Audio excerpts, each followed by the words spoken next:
Shabbat Shalom, and welcome back here to the Light to the Nations, to the cycle of the Torah portion. Yeah. We are in the book of Devarim, and this book is so beautiful that we are enjoying to do this study. And I think it's the last cycle we're going to do for the Torah, at least for now. Yeah. So we welcome all of you, and we're so blessed to have all of you here with us. I was just taking a look in the chat and I saw Shannon saying that you had a so loving, nice, cool weather this morning. Here is the opposite because here is raining and it's so cold. So we would like to be with you all with the nice weather, being warm. But something you mentioned there is that it was so nice to read the scripture and drinking your coffee. Actually, we were drinking our coffee before the broadcast. So it's something that we're doing alike, similar to you. So it's so good to be in Shabbat, after the tough week sometimes, and day to day that is cutting all our attentions and energy. It's so good to be in Shabbat, to have the blessings and the rest and the shalom from Abba in our hearts, and especially to be here, to have this virtual gathering, to be sharing the word of YaHuWaH with all of you. I see many of you connected. I see Camila, I see Corina, I see Yaya, I see Kyle, that, he was the first one connecting in the chat. Actually, it was Camila, I think. Yeah, it was Camila and then Kyle. Yeah. It was so good to see you, Kyle. Cornelia, the Coletis, Marisa, Jimmy, Yaya. Yeah, I Joy, see, Mary, all of you connected here, and it's Marcia. such a blessing to have this family, in different places of the world, that we have the chance to share the word. Can I say something? Absolutely, you always can say something. Yeah, that it's so beautiful. I don't know. It's something really special that we feel inside. Is when we see your names and everything there before we start talking, because then we cannot put attention in the chat. But it's really nice because it is like, imagine that we don't know each other, everybody, yeah? We don't know each other face to face. Face to face. Not all of us. But even though we have a special bond, imagine how happy our Abba is waiting for us until the day that we are going to be there present with him, and he is going to be so happy. Wow, you appear here. Yeah, you arrived. You are. So it's like, I cannot imagine the emotion that we are going to feel that day and see his face, that he's smiling, that he's happy, because maybe some cases you don't understand, maybe, but I don't know, for me, seeing your names there is like you manage somehow, even though sometimes we have difficult weeks, we have a lot of work and a lot of distraction, we are here together with one purpose, that is sharing the word of Abba, is getting together under his ruach, to learn together, to be on this path, and everybody has the same feeling, I guess. So yeah. That's a beautiful word. I think that's the feeling that all of us have in the heart. And, this is love. This is love of YaHuWaH. Yeah. And that's the most important thing that we need to clean, is the love of YaHuWaH, that, is the priority, together with righteousness, the kingdom, to follow the path. YaHuWaH will guide us, in the right way, in order to walk in righteousness, to walk in truth, in the same way that he has been doing it all these years. He has been teaching us little by little his word in order to refine us. And I think we are in the final refinement. I have no doubt of this. We have been following and receiving so many confirmations, of what Abba has put in our hearts. I don't know if I mentioned this, but my dad told me that he had a dream. This is something part of the experiences he always told us and the family, that he had a dream 40 years ago approximately, maybe more, and in that dream he received was a prophetic dream, because it was talking about the last days, and in that dream he received two signs. One sign was about the Pleiades, and the other thing that he heard the voice talking to him during the dream is about the sign of Jonah, talking about in reference to the last days. And before we went to our last visit to the States, That was 3 weeks ago. He was sharing with the two of us that he had an additional dream. Now, in this time, 40 years later, it was a kind of a second part of the dream that he had before back then, talking about the sign of Jonah. And what he told us is that he began to receive even more the insight of what the sign of Jonah means for these end times. Even he wrote to me a paper that he wanted me to take a look. I have it with me. I need to read it. And what's the funny and the interesting part. And I'm sorry if I have to sneeze sometimes, but I have been sneezing so much the last weeks and days. So I'm sneezing in front of you is because something is happening in my nose. So we were watching a video the other day from a brother in Mexico. He's also sharing his insight on Torah. And it's a blessing because there is a lot of people following the studies. It's almost 1 million people connected to the channel. And we're taking a look in the video, and suddenly he started to show the constellations with the stellarium, and he began to talk about the sign of Jonah. And when I saw, immediately, something pop up in my head, and I remembered the dream of my dad, and I had to call him the other day and tell him, you need to take a look in this video, because you shared with us 3 weeks, and this video was just 10 days ago that he was released. So it cannot be that you were getting the information from this brother because the timing doesn't match. And in the opposite direction, neither, because how come this brother was not talking to my dad to receive the same information? So I think it's Abba trying to show us something. And though I saw the information this brother put together, and I don't fully connect with his understanding of how he's reading the signs, I think he's bringing an important point, and somehow it's connected to what Abba put in our heart about the Ruach of Elohim being poured out in his people in these last days. So it could be that maybe Abba wants to say something. And beside that, I was answering the email today. I had many pending emails, but I was putting myself up to speed with the pending answers. And this sister Judy sent me a few weeks ago some insight she received on the two witnesses. And it's so compelling because when I was providing my answer this morning, I saw something, a connection even with the dream that I had, that I was sharing with some of you during our last visit about these two fields that were divided in the middle, and with the different colors in one side, and the other one was gray and was receiving silently, mysteriously through a soft rain, and the colors as well. So I think that dream is connected to what the sister shared with me about the two witnesses. And it could be that it's also a connection with the upcoming outpouring of the Ruach HaKodesh. And this is something we have been sharing since the first trip to the States. That we have been talking that there's a phase coming, a phase of the pouring of the Ruach HaKodesh, that we need to serve YaHuWaH in, as I said last week, I think, the two legs, with the legs of the truth of Torah, and the other one of the power of the Ruach of Elohim. And,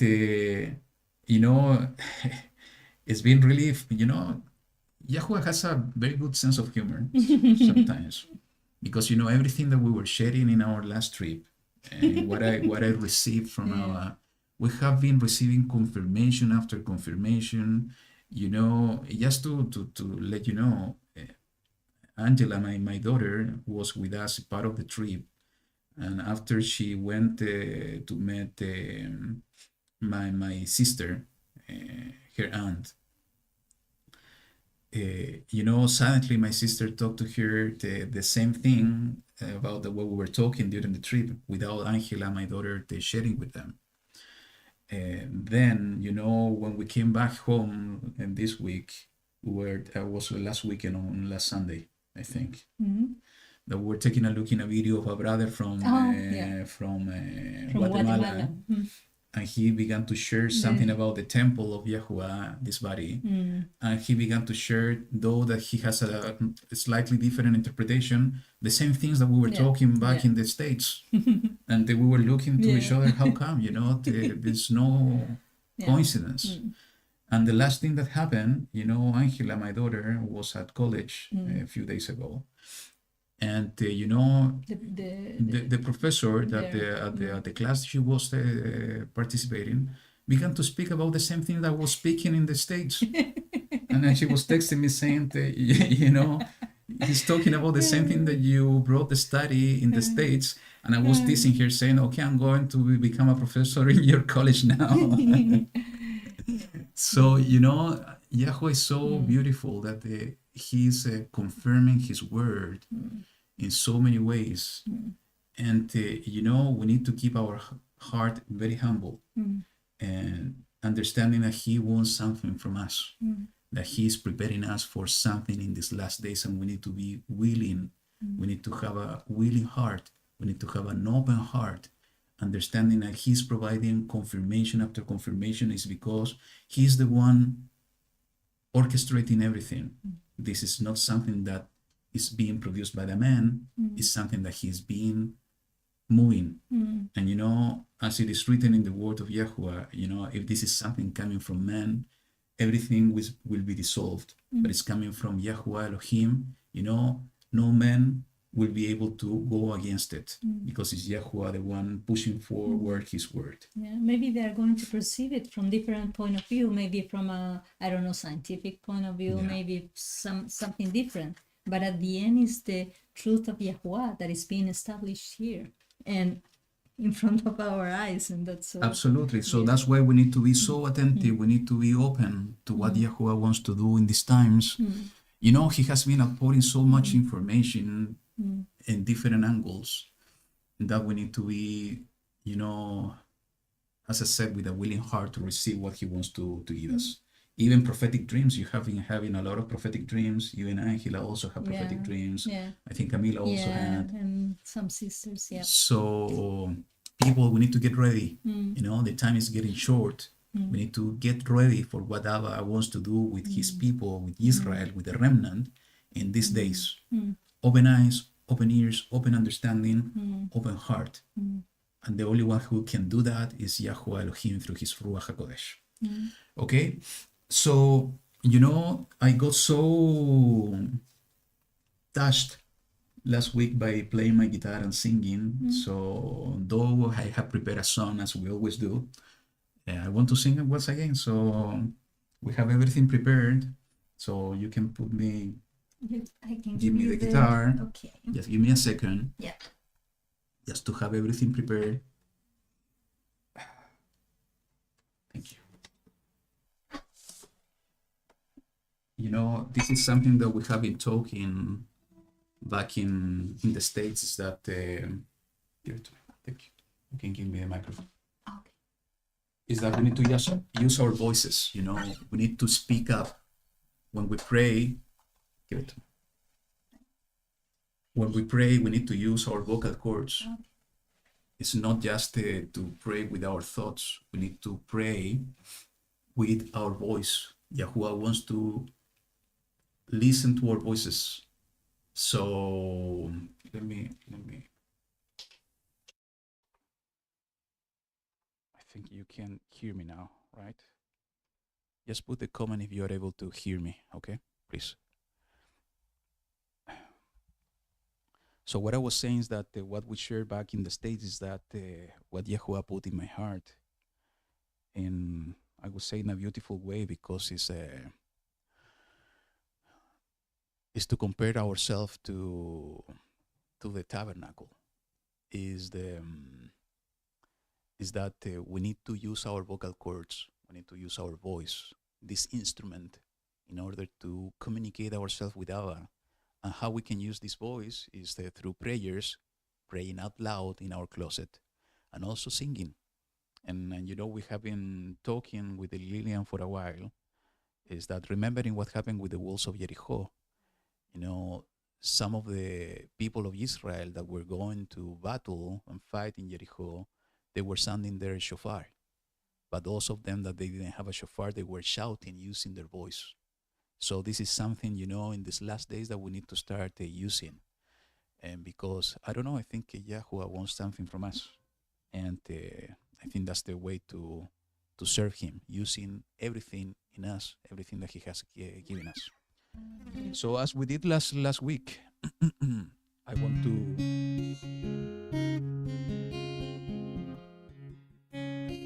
sing the Atonement blessing in Spanish. So it says the following.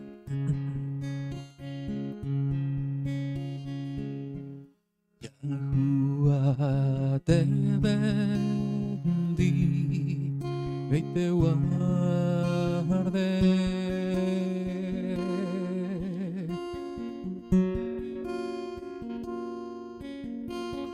YaHuWaH haga resplandecer su rostro en ti.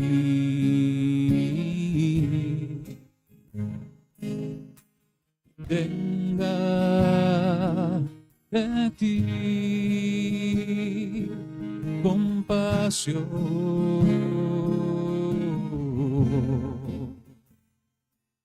YaHuWaH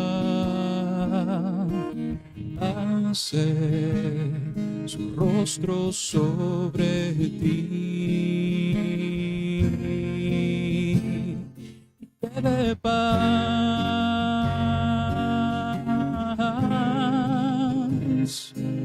te dé paz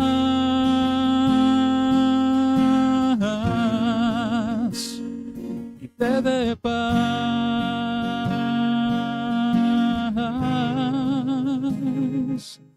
te dé paz,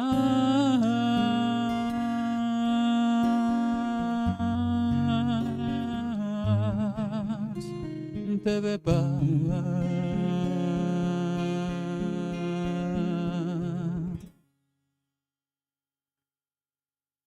I love that version. I don't know. When I was putting this together, we were the two of us, in the south of the country. It was raining like crazy. And just the melody came to my heart. So, this next one is one that I love this song. It's from Joshua Aaron. It's bringing so much truth. It's what we need to think in Yahushua as our King, as our salvation. So you need to sing. Most probably you know this one. I cannot hear you singing. You need to sing louder.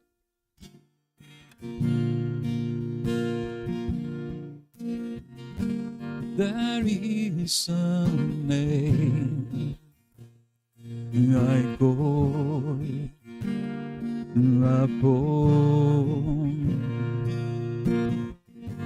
There is a name by which I am saved. Salvation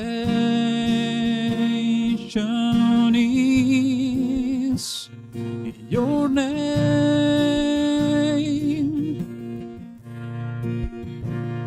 Salvation is your name.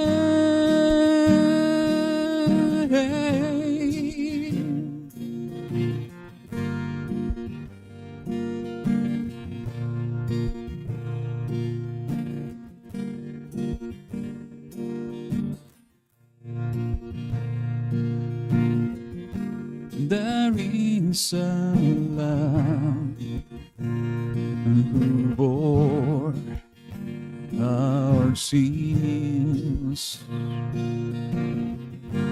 He bled and died so we could live. Salvation is your name.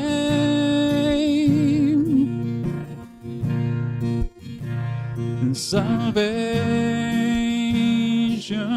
is in your name.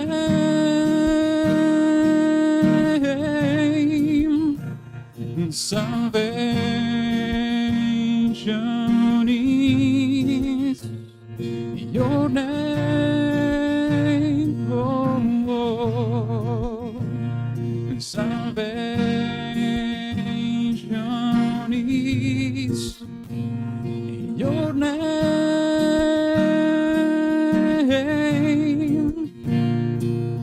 At the name of YaHuWaH, one day every knee will bow,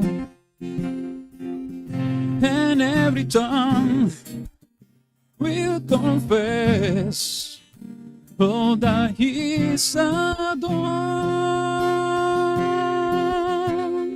Salvation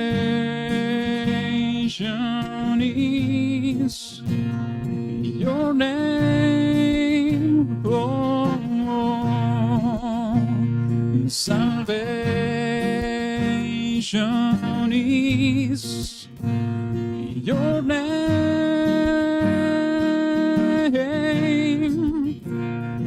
YaHuWaH is in your name. Oh, oh, oh, YaHuWaH, oh, is in your name.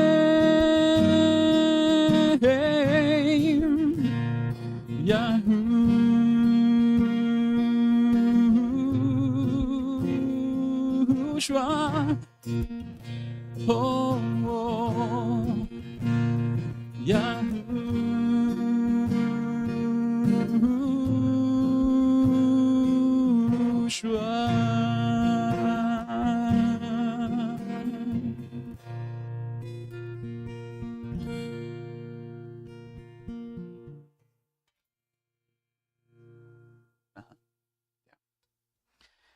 You know, we're gonna keep the other one for next week, but I'm gonna give you a sneak peek. Okay. You know, I got I think 2 or 3 melodies this week, and just, you know, it usually happens to me when I go to the piano, to the keyboard. We have a keyboard here. Just sit down in front of the keyboard and begin to play. Just what's coming to my heart. But sometimes I'm not doing this with the guitar. So I took the guitar this week, and few melodies came to my heart, and I think this will become a song. I don't know, but I'm gonna just play a little bit of what I got. So just for you to have a feeling of what that was in my heart a few days ago. I don't know how it's gonna sound, but I'm gonna try. Okay. So here we go.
So pray for that, you know. I just have the melody, but don't have any lyrics.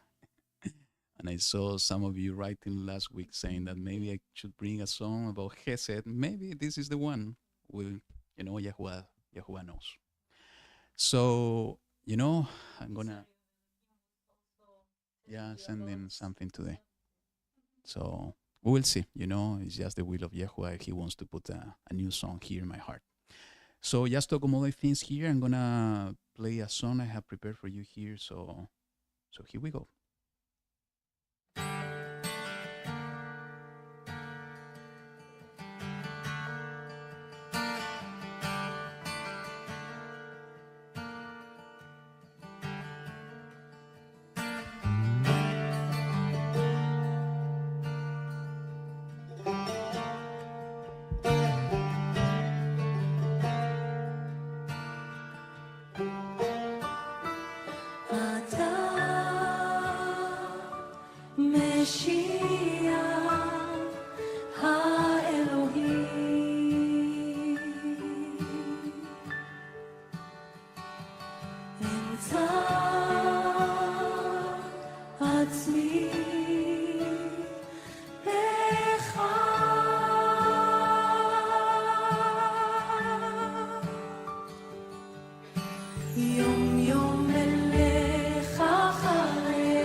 אליך אשמע, אתה נבחרת ואתה הוקדשת, הבן הנבחר, אליך אשמע.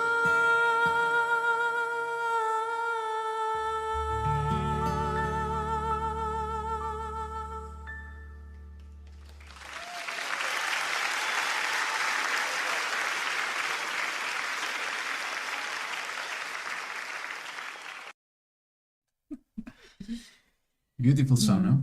Yeah. So let's pray together.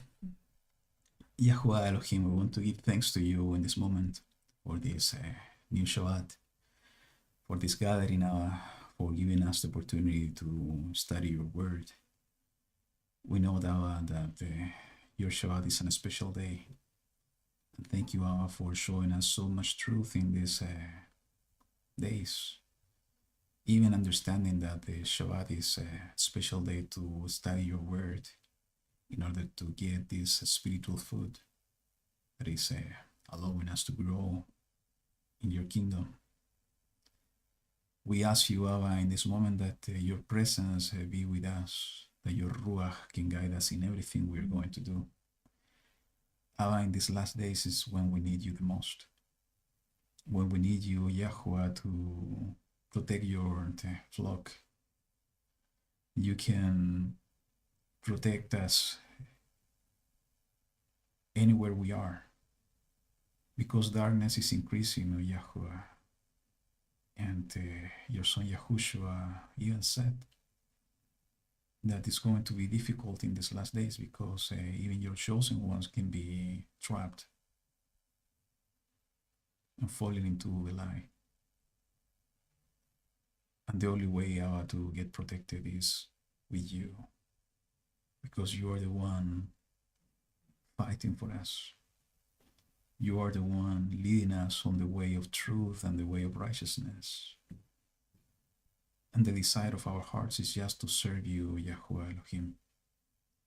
The desire of our heart is just to follow the step of our King, Yahushua HaMashiach, because He is the way, the truth, and the life. And He is leading us in the way of righteousness to our destination, that is your kingdom here on earth. Give us more of your emunah and strengthen our hearts in order to endure until the end. Protect your people, your remnant of Israel in these times, and give us your Ruach, so we are having the power that is coming from above, from your Shemayim. That's the only way that we are able to fight this battle. Because to fight it, we need your Ruach, your power, to succeed. In our hearts is just the desire to serve you and to prepare the soil for the soon returning of your son Yahushua HaMashiach. And we want to serve you with a humble heart. We want to serve you with all our love for you. Abba, guide us in this study today. Let your Ruach speak through us, and not only through us here in front of the camera, through all your people here gathered together. Guide us in order to understand more of your truth.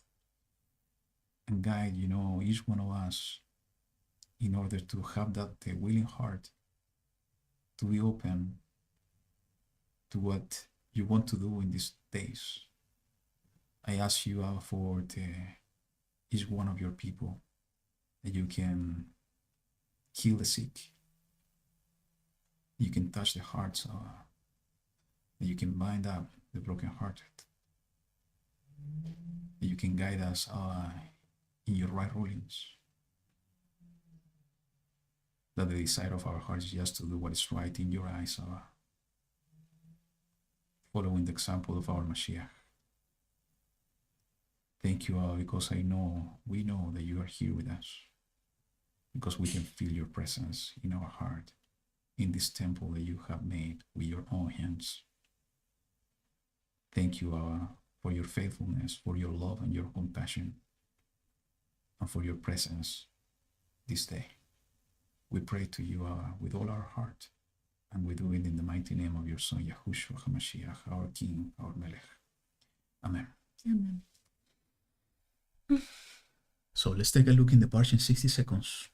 Here we go. Shalom and welcome to Parsha in 60 seconds. Today's portion is from Deuteronomy 16:18-21:9. It is called Shoftim, which means judges. Moses sets up an impartial justice system without bribes and warns the Israelites against setting up idols. Sacrificing an ox or sheep with any serious defect was not cool. 2 or more witnesses were required to convict an idolater to death, and the witnesses would throw the first stones. If a false witness was found out, then they would meet the fate of the one who they were trying to falsely accuse. The Israelites were free to set a king above them, taking an Israelite chosen by God. The king was not to keep many horses, marry many wives, or collect excessive silver and gold. Solomon. The king was to keep the law, and his descendants would enjoy a long reign. The Israelites were not to imitate the evil practices of the nations, such as child sacrifice, witchcraft, and fortune-telling. Moses foretold that God would raise a prophet from among them like Moses, and they were to listen to him. False prophets would also arise, and they must be tested. If found false, they would be put to death. The cities of refuge were established for accidental deaths, such as an axe head falling off the handle and killing a neighbor. When attacking a town, they were to offer terms of peace. Surrender meant enslavement. Not surrendering meant the men were killed, and the women, children, livestock, and everything else were taken. Unidentified bodies were absolved by God after a ritual involving a heifer, and that is Shoftim in 60 seconds. Shoftim in 60 seconds, it's a good summary. So let's go. Let me put the scripture here. And let's go to the book of Devarim. This is going through chapter 16, verse 18, right? Yeah. To chapter 21, 9. verse 9. Okay, so I And think Shoftim meaning judges judges. is the first role before. Shofet is judge, and Shoftim judges. Yes, it's plural. That's true. And this is the first role before they ask for a change in the, in the pattern when they ask for a melech, a king. Yeah. So you are going to read first. Let me share just something here. Yes, we're sharing. So where we go? Okay, and the 17, no, this 18. Okay. Appoint judges and officers within all your gates, which YaHuWaH your Elohim is giving you, according to your tribes, and they shall judge the people with righteous right ruling. Do not distort right ruling, do not show partiality, nor take a bribe, for a bribe blinds the eyes of the wise and twists the words of the righteous. Follow righteousness, righteousness alone, so that you live and inherit the land which YaHuWaH your Elohim is giving you. Do not plant for yourself any tree as an Asherah near the slaughter place of YaHuWaH your Elohim that you make for yourself, and do not set up a pillar which YaHuWaH your Elohim hates. So, there are many things to talk here. Just starting with the last two ones, I have always wondering if this could be somehow a representation of the abomination of desolation. Because it said, do not plant for yourself any tree as an Asherah near the slaughter place of YaHuWaH your Elohim that you made for yourself. So could it be that maybe in these last days, if they resume the service in the so-called temple or tabernacle they put together, maybe they will put an abomination, as it is written here. Do not set up a pillar which YaHuWaH your Elohim hates. What are the pillars today? All these The obelisks yeah. are being set all over the world in different countries. I think there's not exception in countries where they have an obelisk. Yeah. So could it be? I don't know. It's something I have been wondering for years already. I think time will tell. But what is beautiful in this passage from my point of view is the verse 20.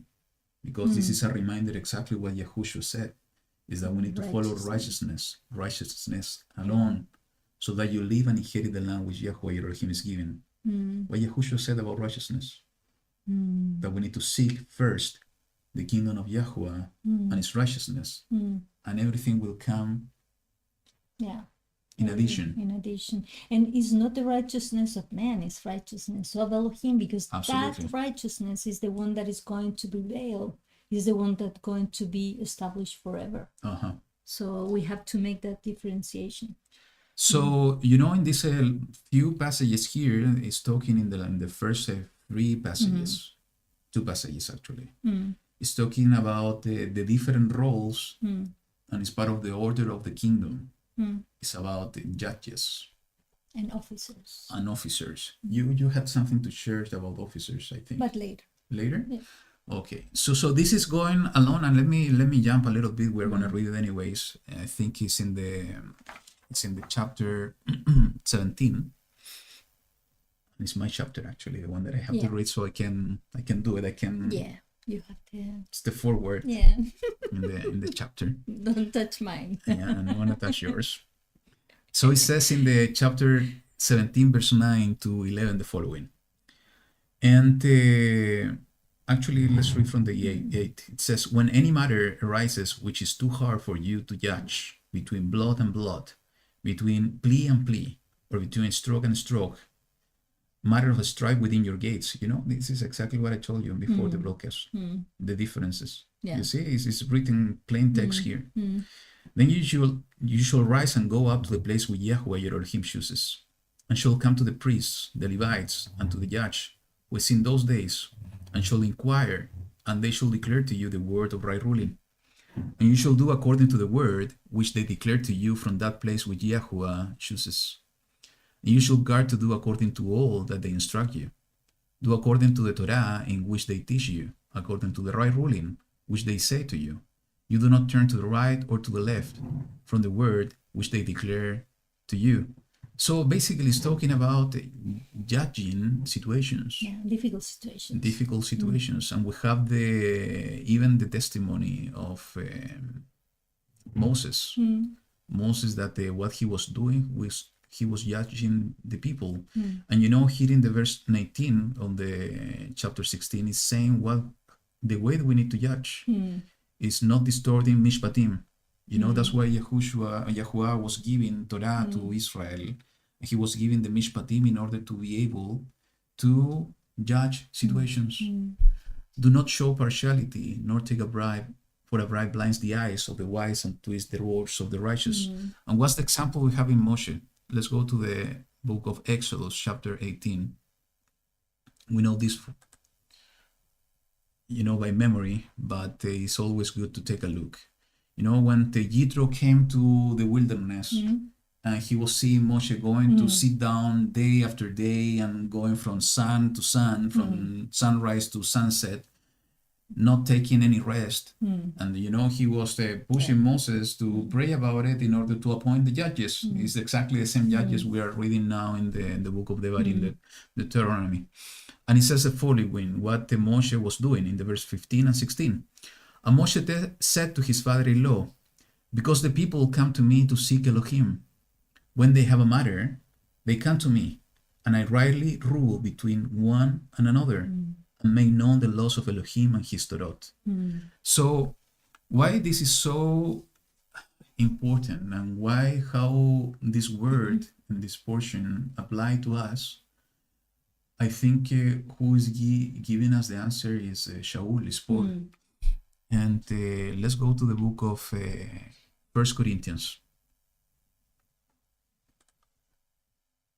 Chapter 6, verse 1 to 3. So Shaul was moved by the Ruach to share this, saying the following, should any of you holding a matter against another go to be judged before the unrighteous, and not before the set-apart ones? Do you not know that the set-apart ones shall judge the world? And if the world is judged by you, are you unworthy to judge the smallest matters? Do you not know that we shall judge messengers? How much more matters of this life? So what Paul is saying is that we are going to judge. We know that, and we have different passages, and when I have the notes here, but I'm not going to go through all of them, that are pointing that Yahushua HaMashiach was the one appointed by Elohim to be the judge of the world. He didn't come in the first coming to judge the world. He came to bring salvation. And in his second coming, he's coming to judge. And you know, even he promised to the disciples that they were going to sit down with him and to rule and judge the tribes of Israel. So what Shaul is saying here is that we are going to judge the world. And if we apply what is written in the chapter 16, let me go back here, of the book of Devarim. just giving us the key of how to judge, is that we need to judge according to Mishpatim. We need to judge according to the Mishpatim of Torah, the right rulings. We don't need to distort the Mishpatim. We need to know not to show partiality. We need to be impartial, not to take a bribe, for the bribe blinds the eyes. And actually, you know, we have the same thing written in the book of Ezekiel when we talk about the priest, the son of Zadok. And we know that we have been called and chosen by YaHuWaH to be a nation of kings and priests. It was part of my answer to you in the email. And being kings and priests, everything that is written here is applicable to us, especially when we have the understanding that we are going to be judging the world. So if we go to the book of Ezekiel, chapter 44, to the verse 24, talking about the sons of Zadok, the priest, it says, 23 and 24, it says, and they are to teach my people the difference between the set apart and the profane, and make them know what is unclean and clean. And they are to stand as judges in a dispute, and judge it according to my right rulings, not to their right rulings, to the right rulings of YaHuWaH. We need to seek to do what is right into his eyes, not to what is right into our own eyes. That's the instruction that we see in this portion. And they are to guard my Torah and my laws and all my appointed times and set apart my Shabbat. So, you know, how to reconcile what YaHuWaH said. And let me go there in the book of Matthew, chapter 7, verse 1 and 2. It says, do not judge lest you be judged. For with what judgment you judge, you shall be judged. And with the same measure you used, it shall be measured to you. So how to reconcile what YaHuWaH is saying that we should not judge with what Shaul is saying that we should judge? Because we need to learn how to judge, because we're going to judge the world. It's like sound like something that is going in opposite direction and is clashing. But it's not, because even the same Shaul, and I think I have the notes here, is that in the chapter 2 of the book of Romans, verse 1 to 3 says the following, therefore, O man, you are without excuse. Everyone who judges, for in which you judge another, you condemn yourself, since you who judge practice the same wrongs. And we know the judgment of Elohim is according to truth. It's according to Mishpatim. This is exactly what we are reading in this portion. Against those who practice such wrongs. And do you think, O man, you who judge those practicing such wrongs and doing the same, that you shall escape the judgment of Elohim? So Shaul in Corinthians is saying that we need to judge, and in Romans he's saying that we don't need to judge. So how to understand Shaul?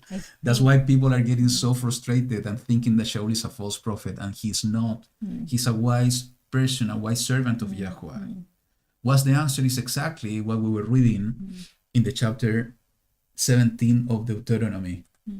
Let me go back, and this is what we were discussing with Lillian. So it says in the verse 8, when any matter arises which is too hard for you to judge, between blood and blood, between plea and plea, or between stroke and stroke, what he's talking is that just to reconcile things, we don't need to judge people. We need to judge situations. We don't need to look into the eyes of the people judging the person. We need to judge the situations. Is exactly what Moshe was doing. The people were bringing the cases to him. He was understanding the case. And by understanding the case, he was comparing this to this Mishpatim, the right rulings of Torah, in order to have the wisdom from YaHuWaH to understand how to judge the situation, even though that the result could be in something for the people involved. But they were not judging the people, they were judging the situation. And this is exactly what we are being told to do. And I think that Mashiach was referring to do not judge in order you don't to be judged, is because when we don't know, maybe when we are new about something, is when we don't have the knowledge that we are learning now today. And I think that's also the difference. When you have the knowledge and when you know, like Solomon, during a period of time, he was the perfect judge. Yeah. because he was including receiving what to do, I think, by the Ruach of YaHuWaH, and he was not him judging, he was receiving the what to do. So I think we have to achieve that level in order to be judged. We need to be like an expert on the matter or something. Absolutely. And we need, this is the time. We have been talking for a long period of times that we are in the boot camp, we are in the wilderness, we are learning Torah. Yeah. And this is the time for us to learn even how to judge situations, because if it's going to be our role in the kingdom to judge the world, we need to learn the Mishpatim now. We need to learn how to do it, not to judge the person, just to judge the situation compared to the Torah of YaHuWaH in order to bring right ruling with impartiality. Not what we think, is about what is right according to YaHuWaH. To YaHuWaH. So, even Yahushua was speaking about that. And, in the book of John, chapter 7, verse 24, he was saying, do not judge according to appearance, but judge with righteous judgment. He is, just with this small phrase, he's referring exactly to the portion that we're talking and studying now, is that we need to judge not because of what we see, we need to judge according to the entire case, righteous judgment according to the Mishpatim. And I think in the chapter 5, verse 30, he said something in addition. Let me go there. It says, of myself I am unable to do any matter. As I hear, I judge, and my judgment is righteous, because I do not seek my own desire, but the desire of the Father who sent me is to seek always to do what is right in the eyes of YaHuWaH Elohim. And there is even in the chapter 7, we see a scholar in Torah saying how we should do it.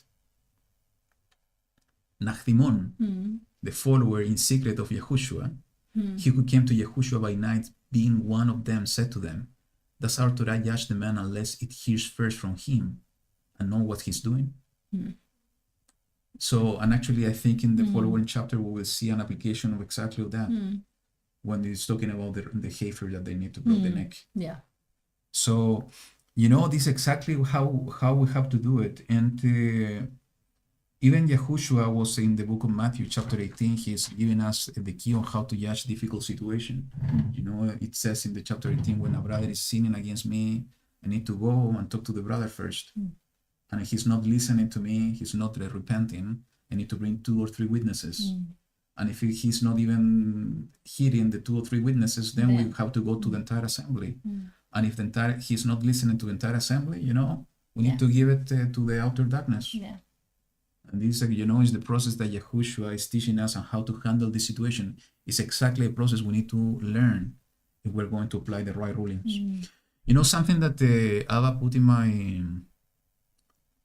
my heart this morning. I should say this or no? Yeah, let's do it.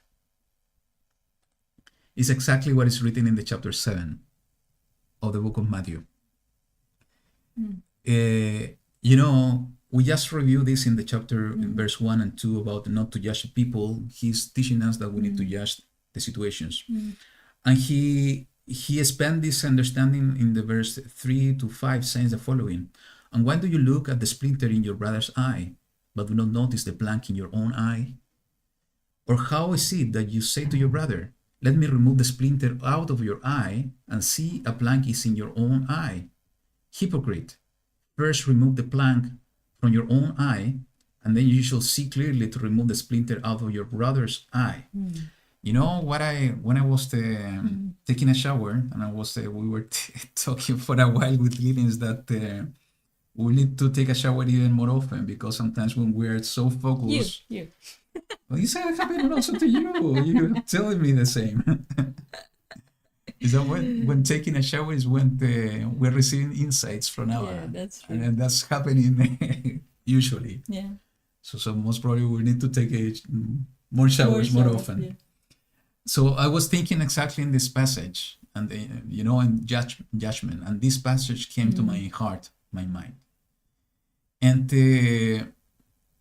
what Abba showed me is that we usually take this passage in order to push back on people that want to judge us. That's, is That's the common use for this passage.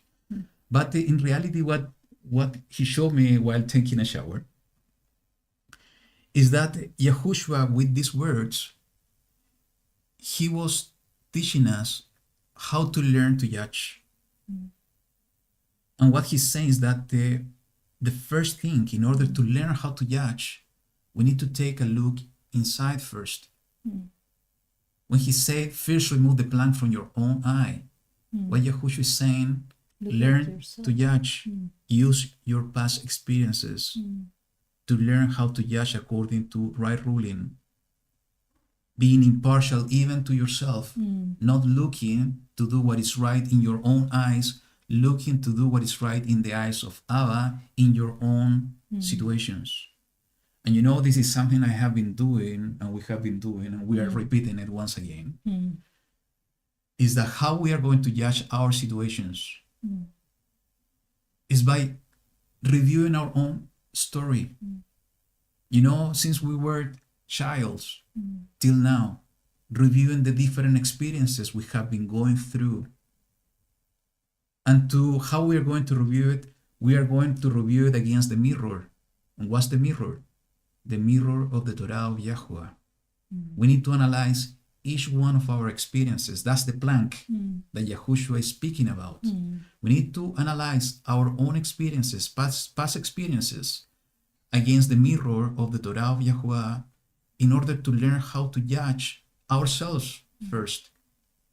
And as soon as we are able to judge ourselves into the mirror, looking into the mirror of Torah, understanding if we are doing what is right in the eyes of YaHuWaH, or we are doing what is right in our own eyes, we are going to learn how to judge. And as soon as we are able to learn how to judge, we are able to help the others. Not to judge the others, is to judge the situation of others, just to help them to understand the right rulings. Yeah, and if something needs to be corrected, we are going to do it because we were convicted by this. So absolutely, and this is something we need to continually do because YaHuWaH is giving us opportunities and experiences day after day. Yeah. We are living experiences in this life in order to understand what righteousness is. And it's a daily decision that we need to make, that we are going to please Elohim and not us. We're going to please Elohim and not man. We are going to make decisions as soon as we look into the mirror of the truth of Torah and we see that we need to correct something. We need to make the decision to repent and do it. If we have looked into the mirror in our own experiences and Abba is providing an answer that we are doing what is right and before his eyes, because we are looking and right ruling our cases, rightly ruling our cases without being impartial, without being partial to ourselves, looking what is right into our eyes, we are going to be in shalom, that we are walking in righteousness of Abba, and that we are learning how to judge according to right ruling, preparing ourselves to our role in the future in the kingdom. So I think this is something that we need to learn. This is really important. If YaHuWaH is the one that's going to judge the world, we need to follow his steps. We need to understand how to do it. Anything else you want to add? No? Let's move on. it's your chapter. So let's go to chapter 17. So it says, do not slaughter to YaHuWaH your Elohim a bull or a sheep, which was any blemish, any evil matter, for that is an abomination to YaHuWaH your Elohim. When there is found in your midst, in any of your cities, which YaHuWaH your Elohim is giving you, a man or a woman who does what is evil in the eyes of YaHuWaH your Elohim, in transgressing his covenant, and has gone and served other mighty ones and bowed down to them, or to the sun, or to the moon, or to any of the hosts of the heavens, which I have not commanded, and it has been made known to you, and you have heard, and have searched diligently, then see, if true, the matter is confirmed that such an abomination has been done in Israel, then you shall bring out to your gates that man or woman who has done this evil matter, and you shall stone to death that man or woman with stones. At the mouth of 2 or 3 witnesses shall he that is to die be put to death. He is not put to death by the mouth of 1 witness. The hand of the witnesses shall be first against him to put him to death, and the hand of all the people last. So you shall purge the evil from your midst. So I think this is an example of what we have been talking, and especially on the word of Nachdimon, Nicodemus, because he was saying that first we need to do an investigation. First we need to listen. This is exactly what he's saying, and it has been made known to you. So something happened and nobody knew. And we have a perfect example with what was the name in the book of Joshua? About what? When he, let me look for it. Is when it was he took something that was forbidden, and it was some silver or some gold. Yes, exactly. And he hid in the tent. In the tent, and Joshua ben Nun, he received the word from YaHuWaH that something was happening. And it was going by tribe, then by houses, clan, by and then until he arrived to the person. I don't remember the name and I cannot find it, but this is the first chapter of the book of Joshua. Yeah. Yes. And actually I think even that story is something that is very compelling. It's Achan, son of Serach. No, he took something that was forbidden, and because he last on this thing, and nobody knew. And this is somehow an example of what we see here. So nobody knew, but YaHuWaH somehow revealed this in some way. And this is exactly what we see this happening. If the assembly is knowing what the first thing they need to do according to the instruction, they need to search the matter. They need to find out the matter. They need to listen to the matter. And as soon as they listen to the matter, they need to follow exactly, because that's have searched diligently. It's exactly what Nicodemus, Nachdimon was saying, is that we need to hear first, then judge, and judge the situation. I think it is a beautiful example in the same way that we see the example of Achan. And it's something similar with Jonah. When he was doing something that was against the instruction of YaHuWaH, he was refusing to go to a certain place. He was in a ship with some other people, and then all the boat was in danger. So imagine, like the assembly. So it was in danger until he has to confess that he was doing something that was against the will of YaHuWaH. And they threw him up, and then the boat could be saved. Nobody knew that it was something that Jonah was committing. But I think that it's and I think that is because YaHuWaH, he doesn't want us to have abomination in our midst, because then if we have abomination in our midst, he's going to send unfortunately plagues and things that we can realize that something is wrong, that we need to remove that. So, and the other thing at the beginning that it was like a reminder, do not slaughter to YaHuWaH something that it has any blemish. And we have to remember that if we are going to offer something that has any blemish, and we realize about that, it's better, and I think that it's better in this case not to slaughter, because then it's going to be an abomination for YaHuWaH. He tells in the previous parsha that we have to keep it for ourselves, but not to offer him something that has any defect on him. Absolutely, it's looking for perfection. I think we're going to touch in that in the chapter 18. So, okay, so just a comment here. We already read this passage, the verse 8 to 11, is that when any matter arises which is too hard to you to judge, and we see the example of Moses when he assigned the Shoftim, the judges. He said, okay, you are going to judge these cases, and the hard case is coming, you need to bring it to me, and I'm gonna apply the right ruling. So who is the one that we need to go for judge the hard cases? Well, in our case, here it says We need to to go the to the Kohen place. and the judge. So Yes. in our case, is to Yahushua. Kohen and the judge. Is Yes. Yahushua HaMashiach. And we need to, what's the place that he has put his name? We are the temple. He's going to speak to us through the Ruach. So we need And to he is pray. going to give us 2 or 3 witnesses. Yeah. Just to understand if we are doing the right thing and judging the right thing or the wrong thing. That's the way to apply it in our own lives. Yeah. So we need to pray to him. Maybe it's going to be through a dream, maybe to the scripture, maybe through Amen. the word of somebody else. Yeah. Yep. He's going to do it. So let's continue in the verse 12. And the man who acts arrogantly so as not to listen to the priest who stands to serve there before YaHuWaH your Elohim, or to the judge, that man shall die. So you shall purge the evil from Israel, and let all the people hear and fear, and no longer do arrogantly.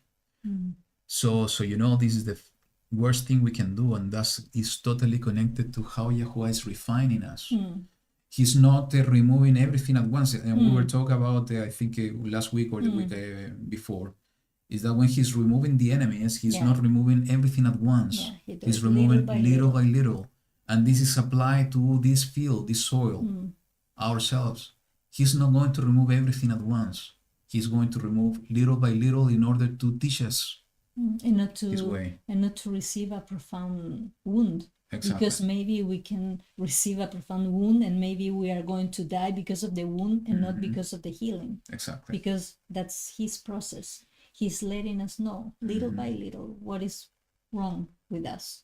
That's why he was instructing most of the time when he was healing people, Yahushua, he was saying, but sin no more. Sin no more. And this is a process that we are going to be learning all the time when we talk about looking ourselves into the mirror of Torah. And we said that we need to do it in a daily basis because we are going through experiences. So maybe we already cleared out situations from the past, looking into the mirror. We need to take a look even in a daily basis, and YaHuWaH will guide us in order to be refined, to become like gold. Yeah. And because we are like a whole body, maybe we remove something that is related, I don't know, with our work or with our time with him. Maybe keeping the feast or things like that. We are ready maybe on those aspects, but maybe we still have something hidden that we don't even know. And he's going to be revealing and revealing. We are in a process. Exactly. We are not, because of the fact that we are believing and because we are reading, because we are learning, it doesn't mean that we are perfect. Nobody's perfect here. Absolutely. And we're going to reach perfection in one moment. Yeah. But it doesn't mean that we should not push forward for perfection. Yeah. This is exactly what Yahushua was saying. Exactly. And once we inviting us. know that is something wrong, then we need to take action. And we need to be prepared, because when we do this exercise, we can... Maybe we are going to find out things. Yeah. And that's going to be the moment that we are not going to be ignorant anymore. Yeah. And, that's the moment of truth.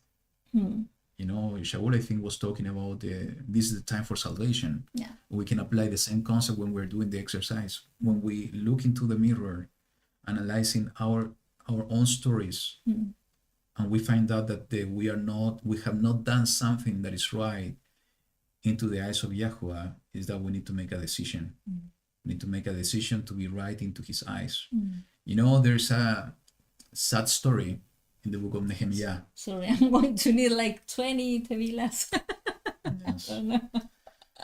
There is a sad story, but it's a very compelling one in the book of Nehemiah, I think, or the book of Ezra. When they came back from Babylon, and there were a group of Levites that they were, without knowing, most probably, they married people from the 7 nations, I think, or from the Moabites. I don't remember exactly. I think that it was from Moab, I think. That they were forbidden to get married. And they needed to make a tough decision to put away their wives because they were understanding, looking themselves into the mirror of Torah, that they committed something that was wrong into the eyes of YaHuWaH. Can you imagine yourself making that decision? It's a tough one. But they made it. because they knew that they wanted to be right into the eyes of YaHuWaH Elohim. So when we are telling you is that when you do this analysis, analyzing yourself, your own stories into the mirror of Torah, you need to be prepared. Yeah. Maybe you will decide to continue in darkness and to be ignorant. This is also a decision you can make. You know, the only one that can guide you in the process on what you have to do is the Ruach Kodesh that is coming from Yahushua HaMashiach. But we are invited by YaHuWaH to be perfect. We just read about the offerings. Pursue that. We need to pursue perfection. And it means that sometimes, even though that the decisions we need to make are tough, like the case of what I'm telling, what we're looking is to be right into the eyes of YaHuWaH, to be perfect into his eyes, even though that will require to make tough decisions in our own lives. So this is something you need to do if you are being compelled by YaHuWaH to do, but look yourself into the mirror of Torah. That's the way that you are not going to fail, and you're going to judge yourself with righteous right ruling.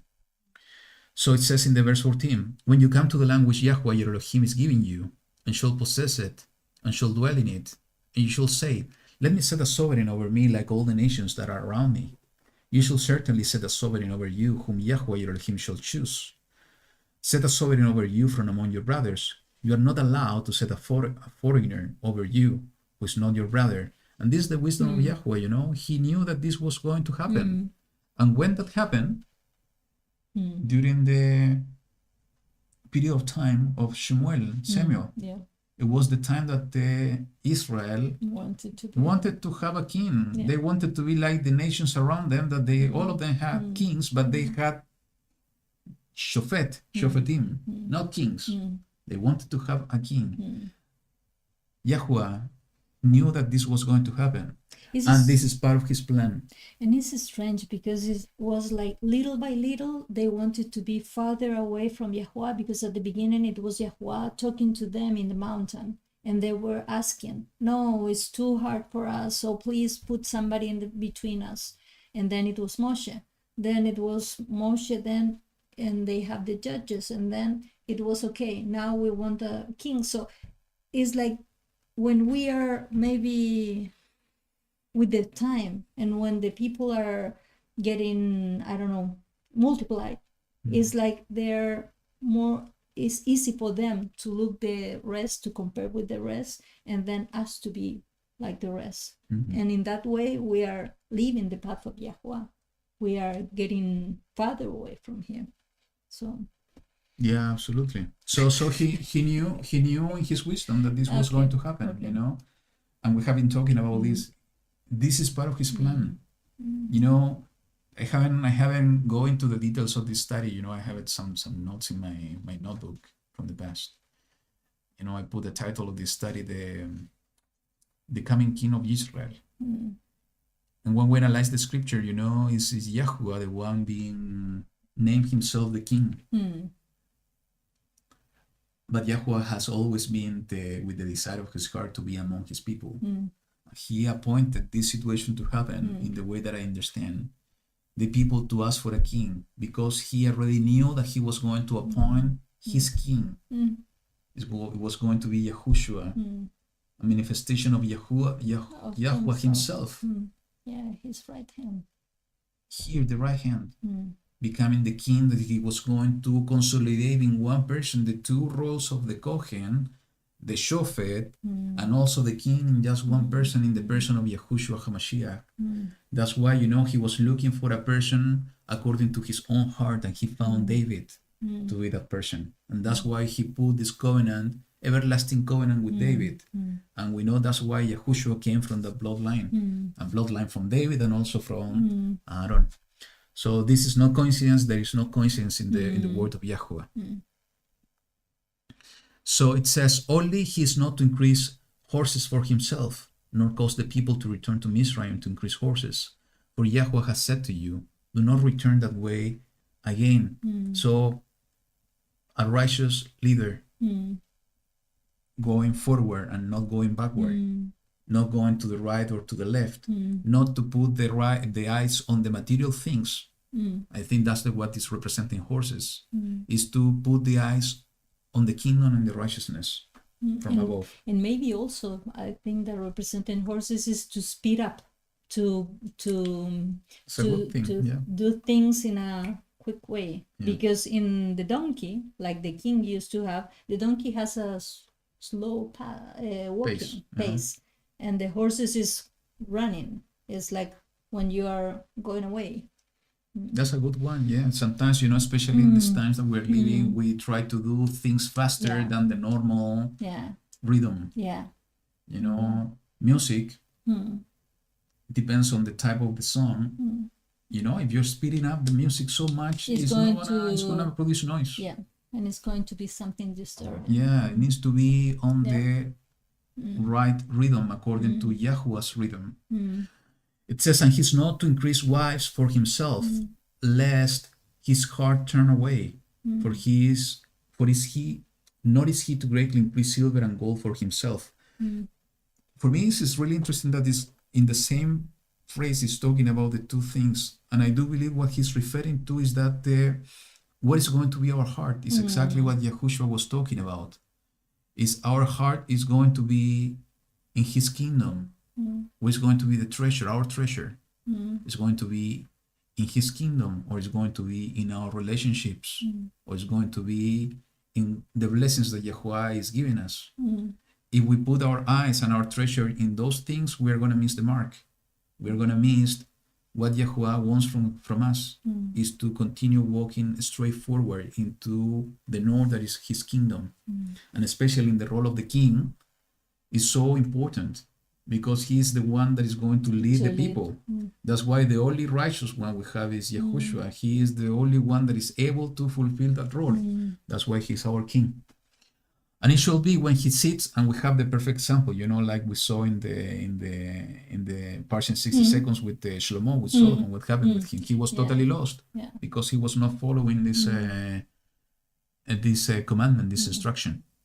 The verse 18, and it shall be when he sits on the throne of his reign, that he shall write for himself a copy of this Torah in a book from the one before the priests, the Levites. And it shall be with him, and he shall read it all the days of his life, so that he learns to fear YaHuWaH his Elohim and guard all the words of this Torah and these laws to do them, so that his heart is not lifted up above his brothers, and so as not to turn aside from the command right or left, so that he prolongs his days in his reign, he and his children in the midst of Israel.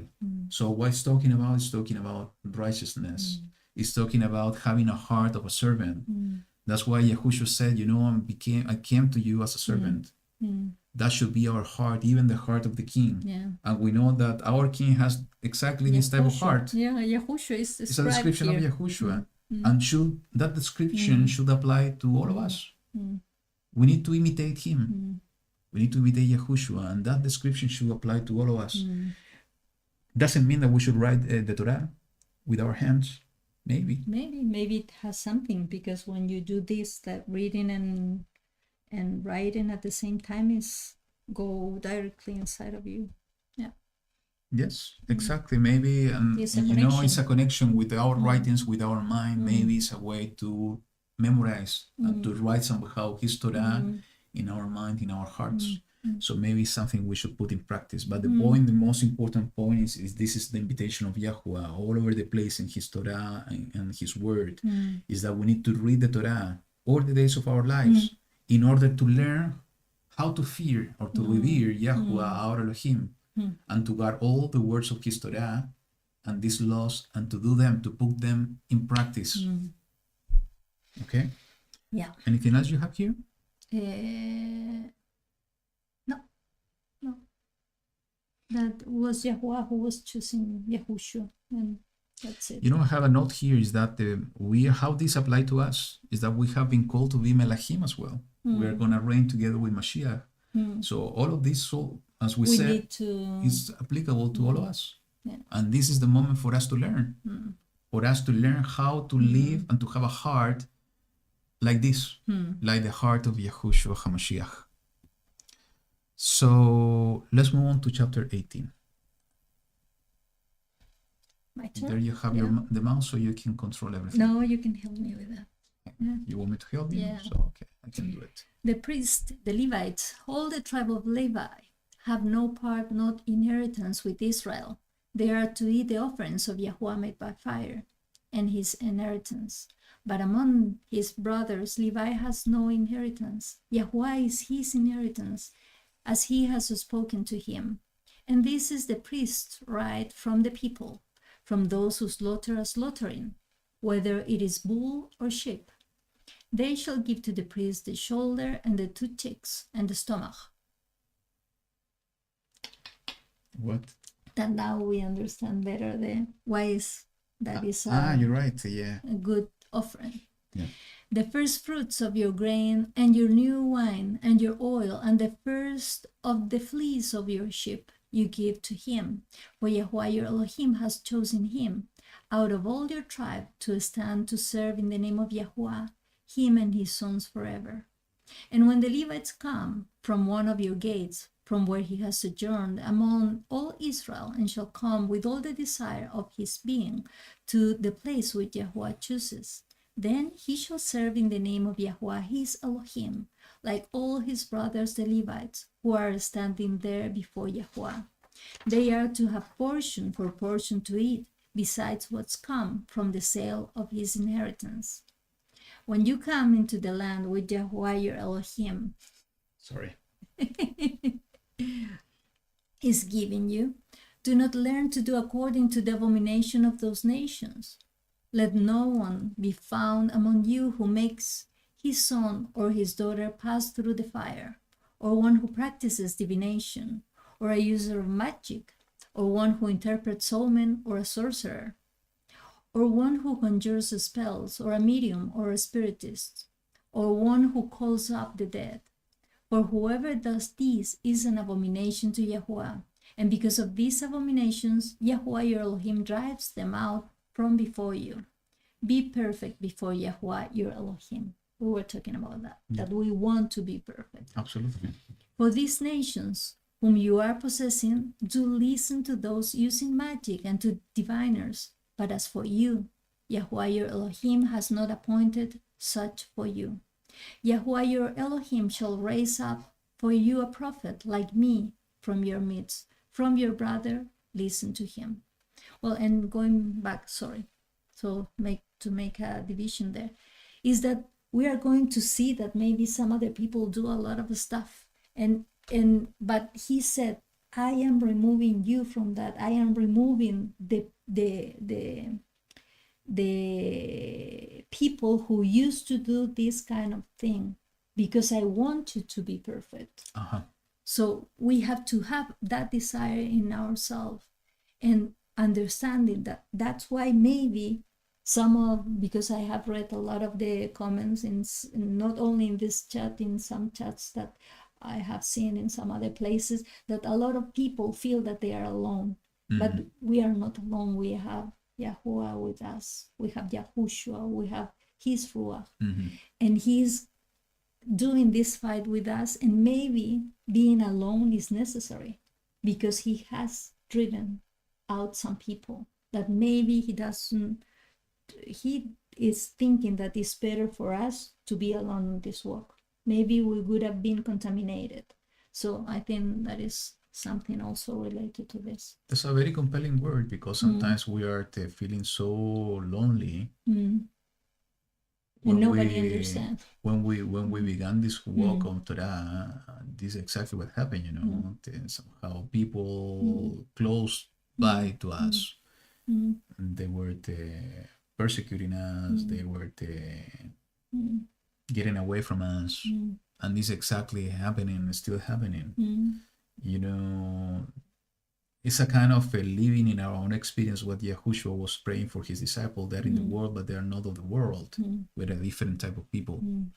So I think it's very compelling what you said, because it's somehow we have the tendency to look into the situation with our own eyes. So how come now that I'm being alone, how come all this destruction is coming on my way? Because we can feel it as destruction. I remember once saying, I see so much destruction around me. I said that crying,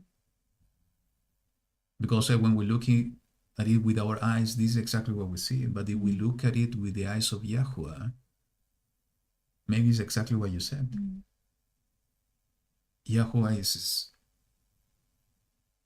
making a way for us and removing things that are necessary for us to walk and live in righteousness. So it's exactly what we're talking a few weeks ago in the States, is that it's living by sight or living by faith, from the outside in or from the inside out. When we live from the outside in, we feel so pity from ourselves that everything we see is bad. But when we see with the spiritual eyes from the inside out, we see with the eyes of YaHuWaH. And it's the moment to be grateful for everything He's doing for us, because even in the middle of tribulation, in the middle of refinement, He's the one doing it in order to make us perfect in His word. Even though we're going to get perfection until the end, but this is perfecting us little by little. So, I think, and it's really important to mention this. And, if YaHuWaH is somehow forbidden these practices, because they are, and they were being done in existence. those 7 nations. They were being done, and we know that this came from the fallen angels being taught to women, and then passed through the Nephilim, and then passed through the entire world. So He's forbidden these practices because these practices do exist. And these are basically the manifestation of evil spirits. And we have so many examples in the word of YaHuWaH. We have the magicians in Egypt, that they were able to replicate some of the plagues, not all of them, but some of them. We have so many experiences and the stories. Who was helping Shaul when the king Saul.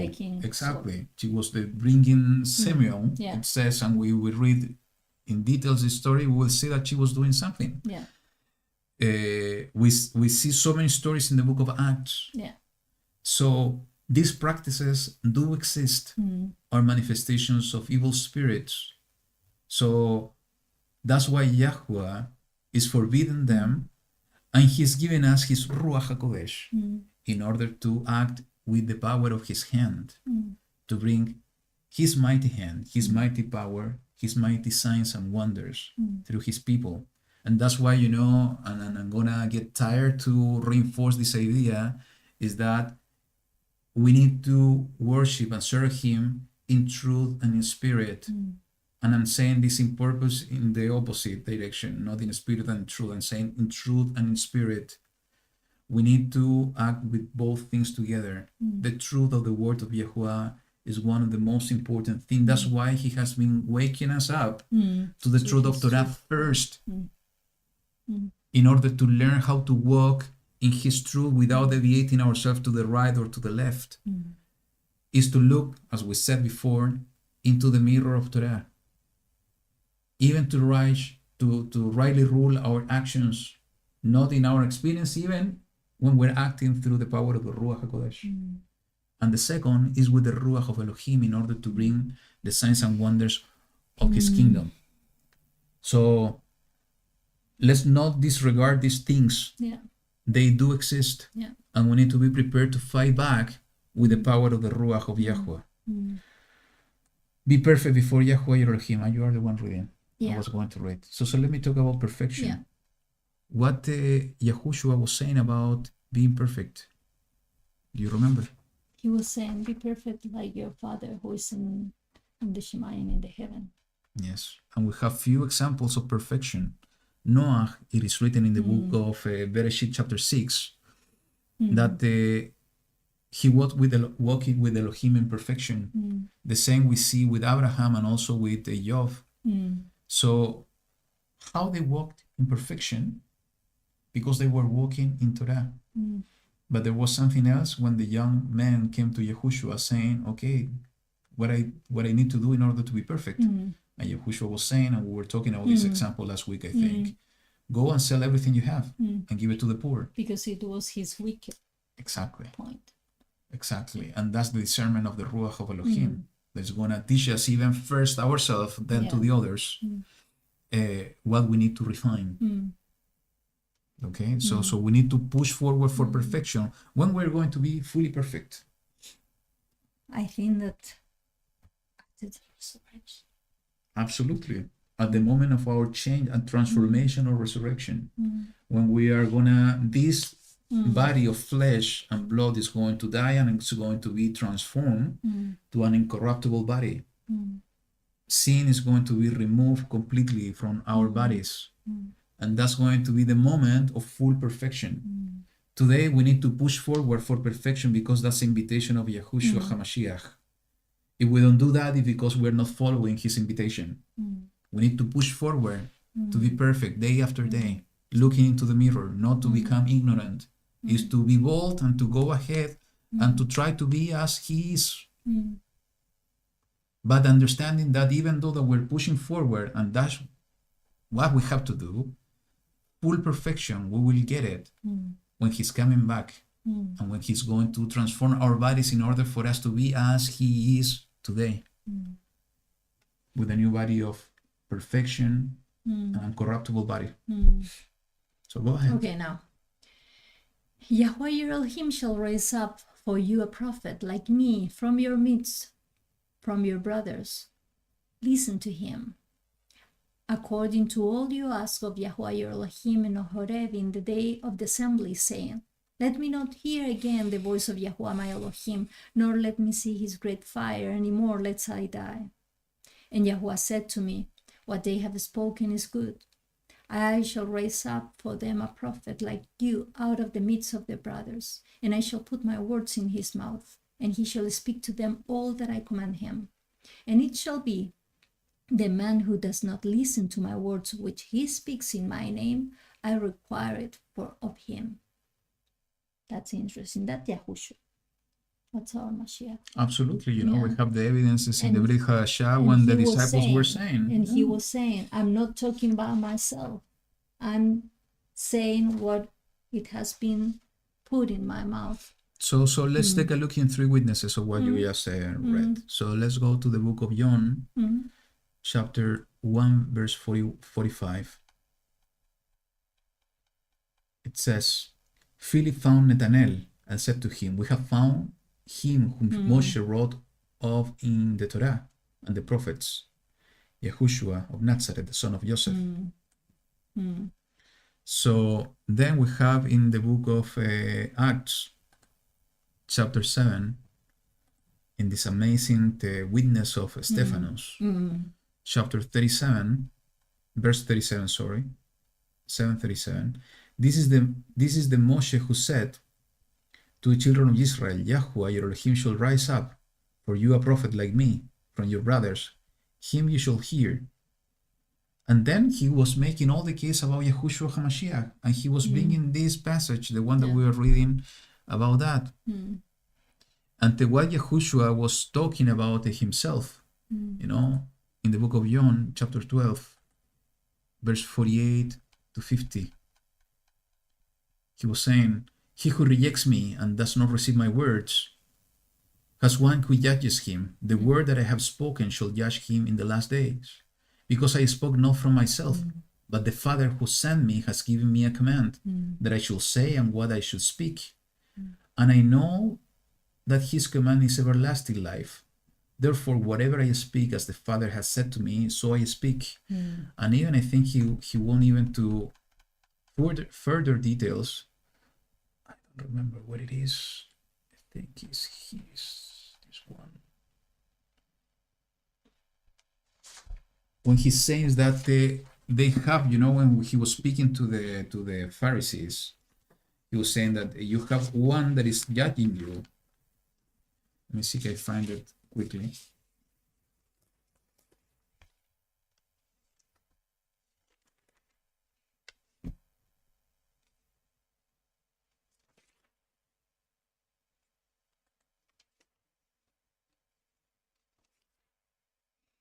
Go to the chapter 5, Okay. verse 44. 45. It says, "Do not think that I shall accuse you to the Father. There is one who accuses you, Moshe, in whom you have set your expectation. For if you believe Moshe, you would have believed me, since he wrote about me." That is the point. And this is the part that he was writing about him. "But if you do not believe his writing, how shall you believe my words?" Because exactly Moshe was writing under the inspiration of the Ruach of Elohim, saying that about the prophet that he was going to speak on behalf of YaHuWaH. And why this happened, and he's mentioning here, there are so many people that, especially in Jewish community, saying, why we need a mediator. We need a mediator between Elohim and us, because it's exactly what Israel asked in Sinai. They were so afraid of continue listening to the voice of YaHuWaH and to the trumpets, the shofars, and so on. They asked Moshe to be in between. And they didn't want to continue listening to the voice of YaHuWaH. They said, okay, you go and listen to YaHuWaH, and then you come and speak to us, and everything you tell to us, we're going to do. So they were asking for the mediator. And that's why, we have Yahushua HaMashiach, the perfect mediator between us and Allah. And he's the one not speaking by himself. As he always said, he is speaking the words that he's receiving from Elohim, from YaHuWaH, the Father. I don't remember where we were. I think we were at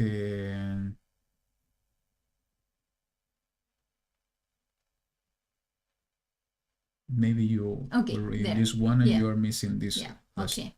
"But the prophet who presumes to speak a word in my name, which I have not commanded him to speak, or who speaks in my name of other mighty ones, even that prophet shall die. And when you say in your heart, how do we know the word which YaHuWaH has not spoken? When the prophet speaks in the name of YaHuWaH, and the word is not, or comes not, that is the word which YaHuWaH has not spoken. The prophet has spoken it presumptuously. Do not be afraid of him." Good. So he's going to confirm his word. Yeah. And that's why, what we're sharing is not because we want to call ourselves prophets. I think all of us, we have been called to serve YaHuWaH in certain ways. But, we were so amazed to see so many confirmations of what YaHuWaH put in our hearts. This is the way that YaHuWaH worked with his people, is bringing 2 or 3 witnesses to confirm his word. And he's bringing it in so beautiful way and supernatural ways. He's just bringing this joy and shalom to your heart, is that he is with you. Yeah. That's the way we need to look for his confirmations. So let's go to chapter 19. It says, "When YaHuWaH your Elohim cuts off the nations whose land YaHuWaH your Elohim is giving you, and you dispossess them and dwell in their cities and in their houses, separate 3 cities for yourself in the midst of your land, which YaHuWaH your Elohim is giving you to possess. Prepare a way for yourself and divide into 3 parts the border of your land, which YaHuWaH your Elohim is giving you to inherit, that any manslayer shall flee there.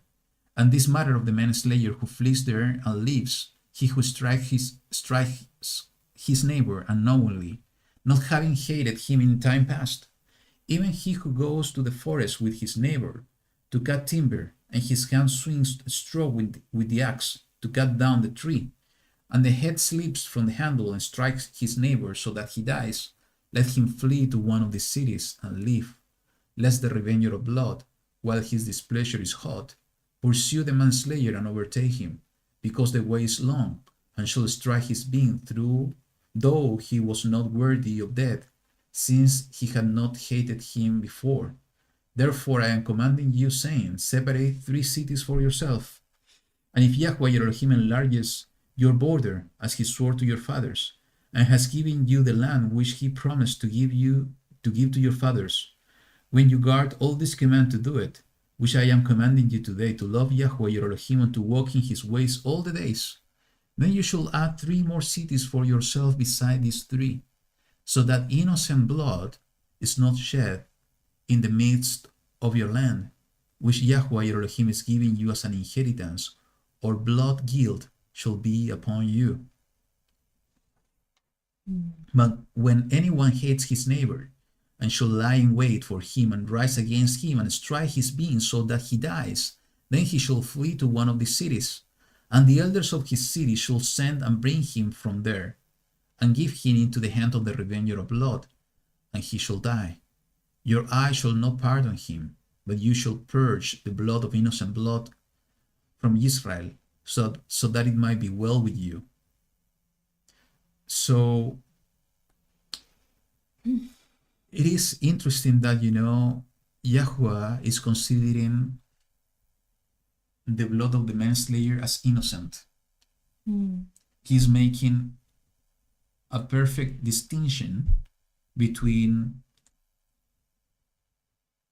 dying or killing. Actually, it's not dying, killing by mistake, or killing because of hatred.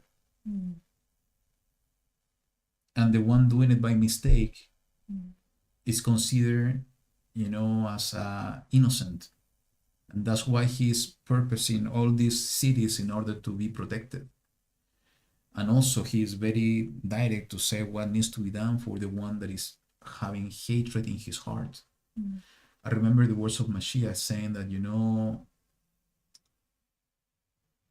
every time that we call fool our brothers, is like killing them. Yeah. So our words bring in power. We need to be so careful on what we say and how we say it, because somehow it could be connected to what is written over here. We were discussing before the broadcast is that when I was reading this, and actually it was during the same shower that I was taking. Actually, the previous word wasn't in the shower, was when I was praying this morning. This one was during the shower. Is that I remember the story of Moses, because we know how this it's not mentioning in full details here about the manslayer. In the other books of Torah, it's going in more details. But we know that after the death of the high priest, the manslayer was able to return to his home base, to his house. And if the revenger of blood was going to kill him, it was going to be a sin on the revenger of blood. So I remember the story of Moses, because Moses killed a man in Mizraim. We don't have all the details on Torah, is that if he did it in purpose, in hatred, or we know that he was defending an Israelite. But he fled to Midian, and he was called by YaHuWaH only when Pharaoh died. And actually it is written clearly is that YaHuWaH was instructing him, saying, all the people that was seeking your life are already dead. So come back, because I'm sending you to fulfill my purpose. We see, in my view, somehow a glimpse of the same story that we are seeing here on the manslayer. And how to apply this to the spiritual walk, I don't know. I haven't think on this. But as always we find in Torah, there are always physical application and also spiritual application. But it's beautiful to see in the life of Moses, if this is in the way that I am understanding, that was the moment that YaHuWaH was calling him to fulfill his service into the kingdom. Go ahead, you wanted to say something. Yeah, you were reading this, and it says, even he who goes to the forest with his neighbor to cut timber, and his hand swings a stroke with the axe to cut down the tree, and the head slip from the handle and strike his neighbor so that he dies. I remember that person are compared to trees, and it says that some trees can be cut. Is the trees that doesn't produce fruit. Maybe, I don't know, I was thinking that maybe sometimes we are going with somebody in the way, and we are going to try to, I don't know, maybe to convince somebody that about this path. And we don't realize that with our action, maybe with the things that we said, maybe accidentally we are killing somebody. Absolutely. Because we are hurting them. Maybe they were not prepared to receive this. And I think that maybe that could be something. Yeah, that's why, we have been talking about this, is that when we're sharing the word of YaHuWaH, we need to, use the discernment of the Ruach of Elohim in us to understand who is in front of us. Yeah, maybe at the beginning we didn't understand Yeah. about that. Oh, I have been sharing now- some examples of that, Yeah. that just to speak out few things, Mm, we are hurting people yeah. So because they're not prepared to receive some certain messages. yeah, always thinking about that. So I think I'm the one reading. Yeah, right? you are the one reading, and yeah, sorry. So it says, do not remove your neighbor's boundary, which those in the past have set. In your inheritance, which you inherit in the land that YaHuWaH your Elohim is giving you to possess. One witness does not rise up against a man concerning any crookedness or any sin that he commits. At the mouth of 2 witnesses or at the mouth of 3 witnesses, a matter is established. This is also somehow connected to righteous judgment that we were talking in the last, in the previous chapters. When a malicious witness rises up against any man to accuse him of turning aside, then both men who have the dispute should stand before YaHuWaH, before the priests and the judges who serve in those days. And the judges shall diligently search, again, they need to find out, and see if the witness is a false witness, who has falsely accused his brother. Then you shall do to him as he thought to have done to his brother. Thus you shall purge the evil from your midst. It's a tough commandment, but I think YaHuWaH is giving us the key of why he's asking this, in order to purge the evil from your midst. If we don't purge the evil from our midst, It's going to grow. it's going to grow like leaven. And just let me look into something here. Just give me a second. Get From the Kerev. in the midst.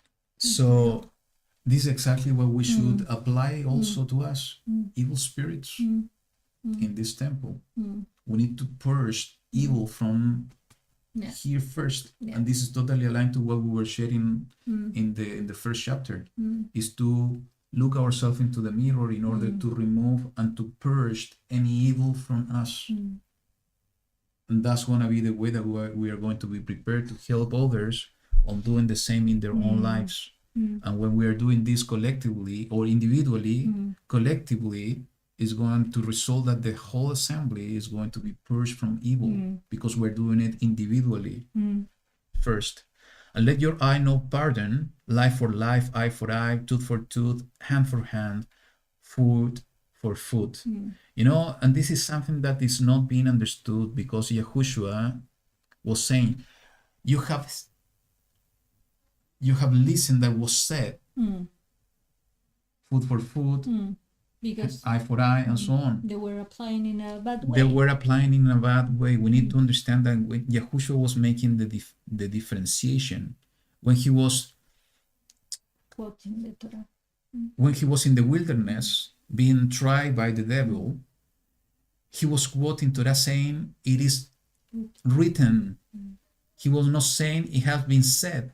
He said, pushing back on the devil, saying it is written. But when Yahushua was speaking to the people, to the masses, he was saying, you have heard that it was said. Why? Because he was referring to the tradition of man. He didn't say to the people, you know that was written, because he was referring to the tradition of man instead of referring to Torah. He was not going against Torah. We know that.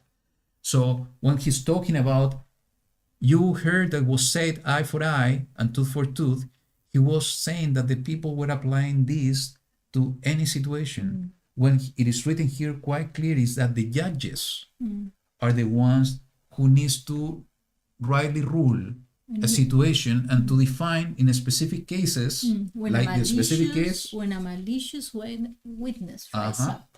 needs to be applied the eye for eye or the tooth for tooth or the foot for foot. Yeah.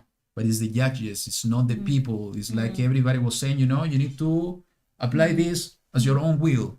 No, this is not the way Torah is teaching us. He's teaching us a system of righteousness. That's why, the priests were judges. They have specific judges as well to do this kind of a situation, applying completely Torah. So just to have this in mind. When you go out to battle against your enemies and shall see horses and people more numerous than you. Do not be afraid of them, for YaHuWaH your Elohim, who brought you up from the land of Mizraim, is with you. And it shall be, when you draw near to the battle, that the priest shall come and speak to the people, and shall say to them, Hear, O Israel, you are drawing near today to battle with your enemies. Do not let your heart faint. Do not fear or tremble, or be afraid before them. For YaHuWaH your Elohim is he who goes with you to fight for you against your enemies, to save you. That is important, because that was the role of the priest, to encourage the people, to give them words so they can be brave and know that YaHuWaH is fighting with them. And now, this is the differentiation that I want to say, because now says, and the officers shall speak to the people, saying, Who is the man who has built a new house and has not dedicated? Let him go and return to his house, lest he die in the battle and another man dedicate it. And who is the man who has planted a vineyard and has not begun to use it? Let him also go and return to his house, lest he die in the battle and another man should begin to use it.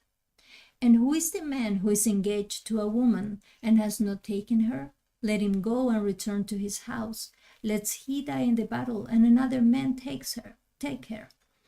And the officers shall speak further to the people and say, Who is the man who is afraid and tender of heart? Let him go and return to his house, lest the heart of his brothers faint like his heart. It's like leaven, no? It's like leaven. And I'm going to do like this, because then it was the priest giving encouragement, and the officers are the one dismissing some cases that could cause that they doesn't have their heart in the place where they needed to do it. And because he's not also, they're representing, like, what are the desires of YaHuWaH? That they have a house, that they have a wife, that they have a vineyard to enjoy.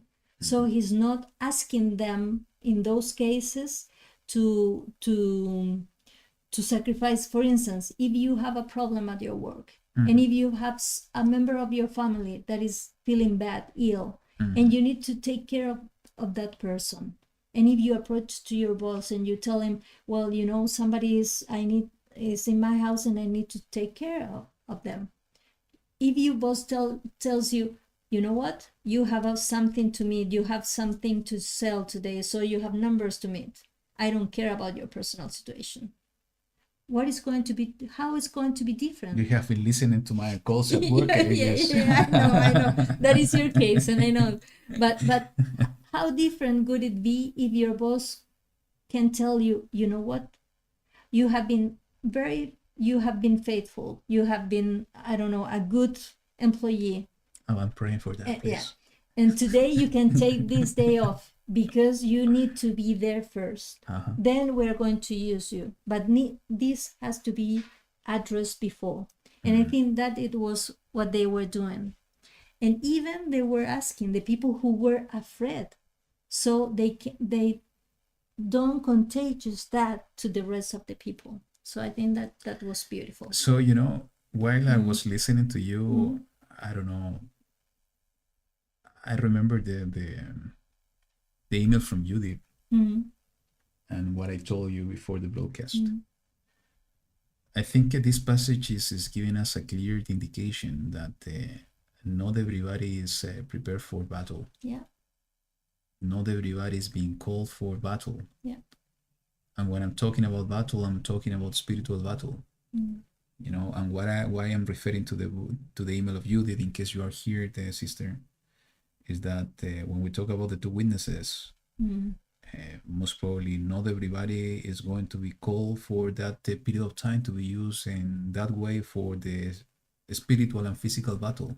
And when we see this, you know, connecting to what you said at the beginning, is that is the role of the priest to encourage the people. Who is the priest that is coming to encourage the people, is coming with the sword, is YaHuWaH in his second coming.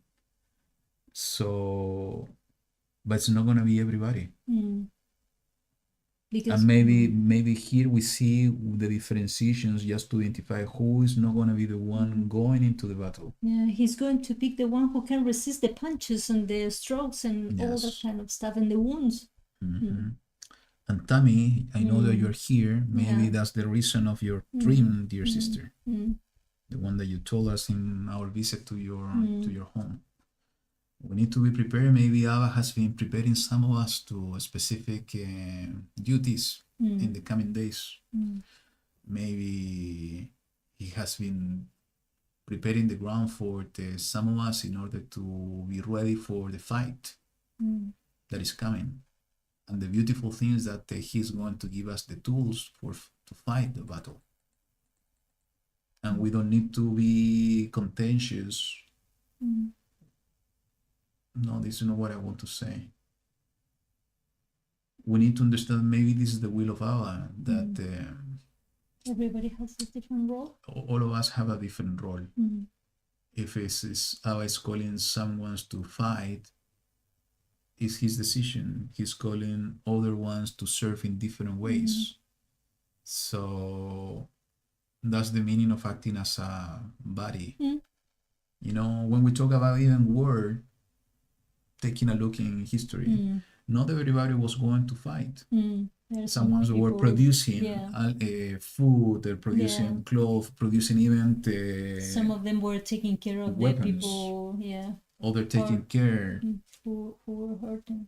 Yes, producing food in order to send for the people in the battlefield. So you know, it's exactly the same thing that's happening in the kingdom of YaHuWaH. And you know, on the times ahead, I think, as I said at the beginning, I do believe that YaHuWaH is preparing us for something big. And most probably he's setting apart a specific group of his people, of his remnant, for a specific task. Time will tell, and we need to pray about it. And maybe we see an example here in this portion. And it shall be when the officer have finished speaking to the people, that they shall appoint commanders of the division to lead the people. So only then, only after some people were already left, were leaving because they were not suitable or they had something else to do, only with the people who were there, then they decided to appoint the commanders. When you draw near to a city to fight against it, then you shall make a call for peace to it. And it shall be that if it accepts your call for peace and shall open to you, then all the people found in it are to be your compulsory labor and serve you. But if it does not make peace with you and shall fight against you, then you shall besiege it. And YaHuWaH your Elohim shall give it into your hands, and you shall strike every male in it with the edge of the sword. Only the women and the little ones and the livestock and all that is in the city, all its spoil, you take as plunder for yourself, and you shall eat the enemy's plunder which YaHuWaH your Elohim gives you. Do so to all the cities which are very far from you, which are not of the cities of this nation. Only of the cities of these people which YaHuWaH your Elohim gives you as an inheritance, you do not keep alive any that breathe. But you shall certainly put them under the ban, the Hittite, and the Amorite, and the Canaanite, and the Perizzite, and the Hivite, and the Jebusite, as YaHuWaH your Elohim has commanded you, lest they teach you to do according to all their abominations which they have done for the mighty ones, and you sin against YaHuWaH your Elohim, when you besiege a city for a long time, by fighting against it to take it, you do not destroy its tree by wielding an axe against them. If you do it of them, do not cut them down, for it is the tree of the field a man to be besieged by you. Only the trees which you know are not trees. For food you do destroy and cut down, to build siege against the city that is fighting against you until it falls. So, you know, for me, this is so connected to what YaHuWaH said in the very beginning of this chapter, is that the first thing we need to pursue is peace, is shalom. Yeah. Even in the time of battle, that should be our heart. is to search and seek peace. And he is the one who is going to guide us in the end result. But that should be our mindset, is to search for peace. I need to remind this in my day-to-day activities. Sometimes I'm not that peaceful. And you know, the last reference on the trees, this is so beautiful, because even John the Baptist was talking about this, and YaHuWaH was talking about this, that, you know, the tree that is not bearing fruit needs to be cut down. And you know, the fruits are so relevant when we talk about the Ruach of Elohim dwelling in us, producing the fruit of the Ruach instead of producing the fruit or the works of the flesh. This is something that we should remind ourselves in a daily basis. I do believe that they were referring to that. You know, John the Baptist was talking about the fruit of repentance. So fruit of repentance is that basically removing evil things from us in order to produce the fruit of righteousness. And the righteousness connected to the Ruach of Elohim that we will see in our own lives and our own faces even. How they were living in righteousness. So the cross reference here are so important when we talk about the spiritual lives.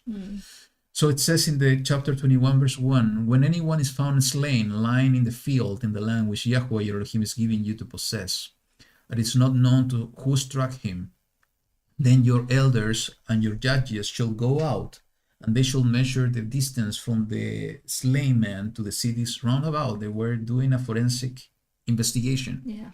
This is exactly, you know, what Torah is teaching us. We need to do the forensic investigation first, as just to be repetitive in our own lives, our own experiences. And as soon as we learn how to do it, we are going to be able and prepared to do it outside. And it shall be that the elders of the city nearest to the slain man shall take a heifer, which has not been worked, and which has not pulled with a yoke. And the elders of that city shall bring the heifer down to a wadi with flowing water, which is neither plowed nor sown, and they shall break the heifer's neck there in the wadi. And the priests, the sons of Levi, shall come near, for YaHuWaH your Elohim has chosen them, to serve him and to bless in the name of YaHuWaH, and by their mouth every strife and every stroke is tried.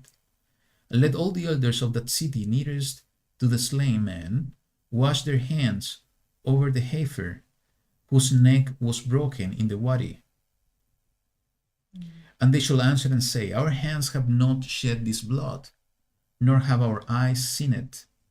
O YaHuWaH, forgive your people Israel, whom you have ransomed, and do not allow innocent blood in the midst of your people Israel, and the blood guilt shall be pardoned to them. Thus you purge the guilt of the innocent blood from your midst when you do what is right in the eyes of YaHuWaH. And he's finishing this portion with what we have been talking so far, is to do what is right in the eyes of YaHuWaH. That should be our ultimate objective, is to do always what is right in the eyes of YaHuWaH. That's why, you know, Paul was saying, I'm going to please men, or I'm going to please Elohim. We need to always seek to please Elohim and to do what is right in his eyes. And you know, this story somehow is so You remember? interesting. Okay. I remember now. You know, we were reading this last night. And from the very beginning, Yes. just Here. And it's not known who struck him. Remember what it was said to him? Who struck him? Yes, exactly. Wow. When we look into the suffering of Mashiach, when he gave his life, we see so many connections here. This is exactly what Lillian was saying. It's not known who struck him when he was being blind in his punished eyes. by the Romans, you know. Yeah. He was struck him, and they were Asking him, you know, they're just tempting him, you know, tell us, if you are the prophet, tell us who struck you. And you know what was happening here, you know, is a reference of the flowing water. You know, a wadi was near to Jerusalem with the valley of Kidron.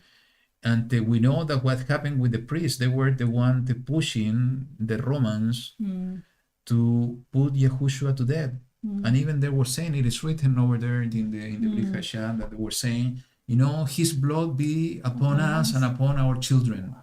And it's exactly the opposite that we see happening here, that they're supposed to say, our hands have not shed this blood, nor have our eyes seen it. Do not allow innocent blood in the midst of your people. They were saying exactly the opposite. His blood be upon us and our children. And Pilate was doing exactly the opposite. He was saying, Pilate was the one washing his hand. hands. I'm innocent of shedding the innocent blood of this man. And he was the representation of the Roman Empire over them. Exactly. So it was like, okay, everybody's doing the opposite. And even, you know, I forgot to mention when we were reading the chapter 19,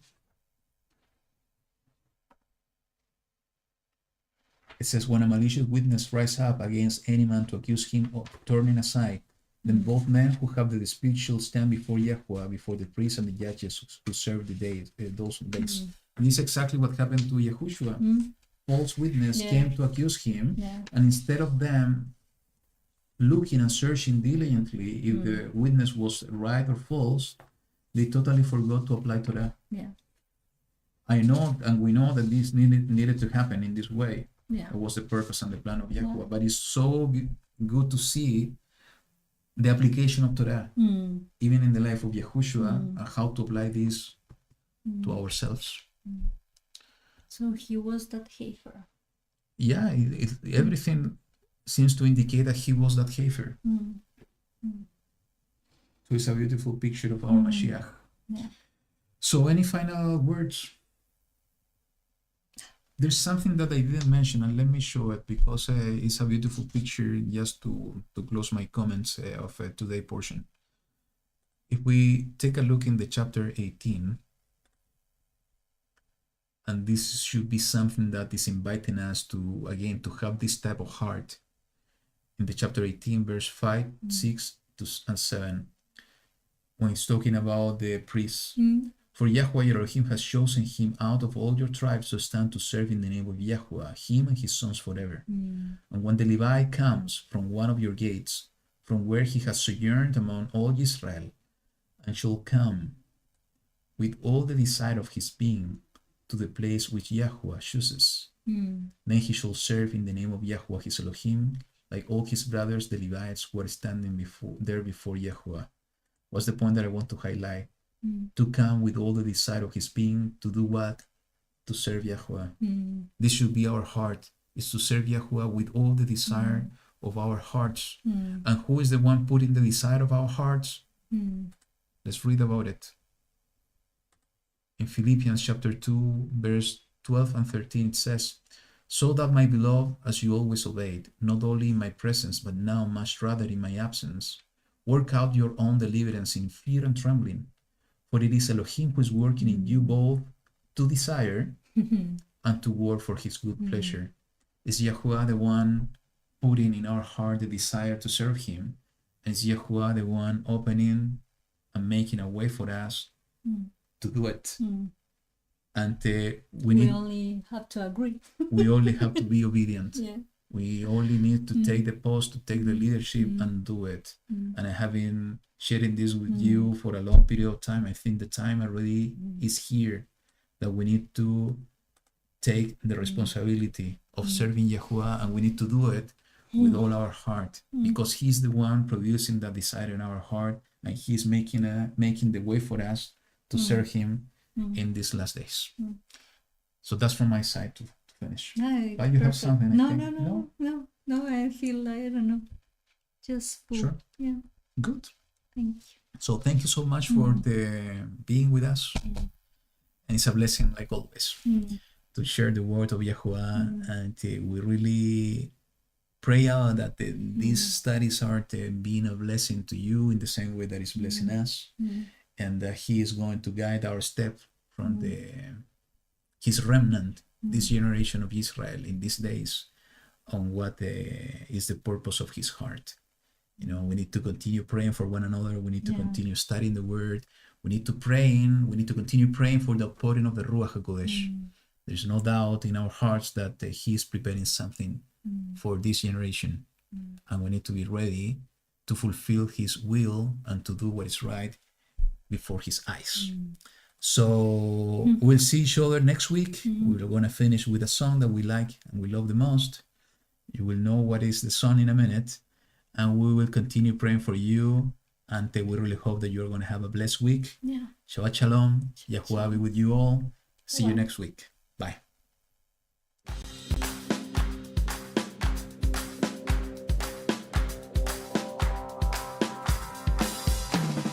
כל עוד בליבנו באימה, רואים שלא שכחת את עמך, רואים שלא הרפאת מלהגן, ודרכנו יום יום מכוון. אפילו שדחינו את בנך, ולא שמענו לכל קריאתך, אפילו שעברו אלפי שנה, סומכים אנחנו על הבטחתך. כי עוד לא אבדה תקווה לראות את ארצך בוערת בתשוקה, קוראת ברוך הבא, לראות מסווה מוסר ודמנו משוחרר, ומהשערים פתוחים לבואך. לא תחזיק לאדמך, כי רצונך הוא להושיע את עמך, ולהראות את חסדך, ולהגיד את המילה האחרונה. שוב תאחר ושוב תכבוש, כשנקרא ברוך הבא ברוך בנך, ואז תשפוך את רוחך. הסוף ידוע כבר מההתחלה.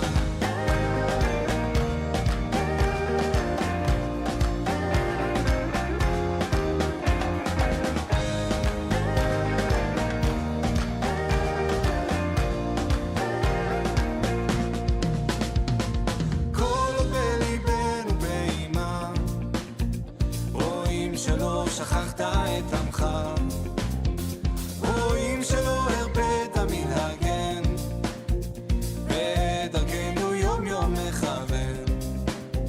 אפילו שדחינו את בנך, ולא שמענו לכל קריאתך, אפילו שעברו אלפי שנה, סומכים אנחנו על הבטחתך. כי עוד לא אבדה תקווה לראות את ארצך בוערת בתשוקה, קוראת ברוך הבא, לראות מסווה מוסר, את דמנו משוחרר, ומהשערים פתוחים